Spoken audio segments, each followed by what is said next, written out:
السلام عليكم ورحمة الله وبركاته. كم جرتن كبجمتوتا فجالتم توني هردفتوني برسيسا روما الحمد لله هاني نغكوت نغيني كي ينجال الله هنگ بجارا باك جرتن مرس نغو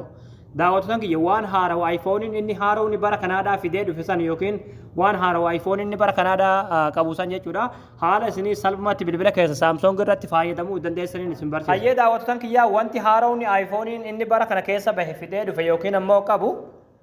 iPhone 14 Pro yookiin 14 Pro Max jechuudha wanti haaroon inni qabu yookiin haaroon inni fide jechuudha haala kanaan yeroo bilbila keessan chaarjara irra gootanii fi akkasumas sammaatti keessan faa jechuudha akkasumas yeroo notification gargaraadha isiniif dhufu haala bareedaa kanaan jechuudha mallattoo daayinaamikii haala salphumatti isinis bilbila keessa Samsung irratti waan iPhone 14 Pro Max qabu isinis salphumatti bilbila keessa Samsung irratti fayyadamuu dandeessanii isinitti agarsiisa yookiin isin barsiisa hayyee daawwattoon kiyyaa isinis bilbila keessa Samsung irratti aappii kana gabbuufattanii itti fayyadamuudhaaf yookiin daawunloodii godhachuudhaaf as Google Chrome keessatti dhuftanii achi booda yeroo haala kanaan Google Chrome keessatti dhuftanii jechuudha bakka sarchii kanarratti michuu joobis jettanii barreessitan haala kanaan michuu joobis haala kanaan sarchi goosiftu achi booda asirratti michuujobis.com kajoo irratti yeroo tokkoof kilikni gootu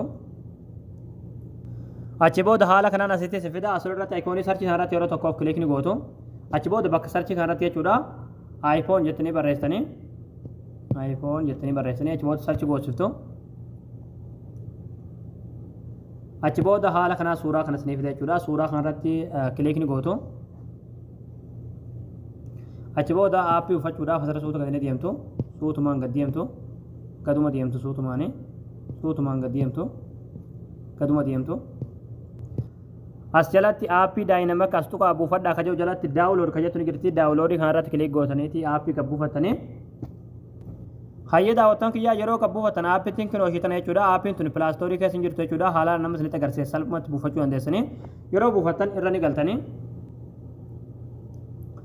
hayyee daawwattoon kiyyaa achi booda aappii yeroo irra galtan jechuudha haala kanaan isiniif asirratti yeroo tokkoof kilikni gootu ammallee kan gadii kanarratti yeroo tokko kilikni gootu haala kanaan tana oonii gootan jechuudha ammallee akka sadaffaarratti kilik gootu ammallee haala kanaan asitti fida asirratti install apps kajoo irratti yeroo tokkoof kilikni gootu ammallee daayinaamik kajoo irratti yeroo tokkoof kilikni gootu achi booda bakka ofii tana oonii gootu halluu gootu of duuba deebitu ammallee ni deebitu ammallee kan jalaa kanarratti yeroo tokkoof kilik gootu ammallee halluu gootu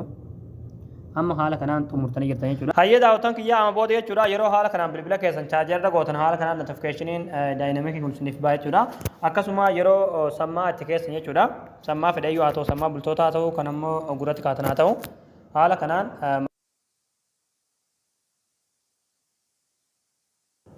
egaa daawwattoon kiyyaa isin gala jeetan abdii qabaa barnoonni keenya har'aadha asirratti raawwataa barumsa bareedaa barumsa haaraa argachuudhaaf tuqtuu keenyaaf haaraa taatan foloo gootanii hordofuun dagatinaadha akkasumas viidiyoo keenya namni baay'een argee karaa faatimu laayik shir waliif godhaadha barumsa birootti nagalti deebinutti waan hordoftaniif galatoomaa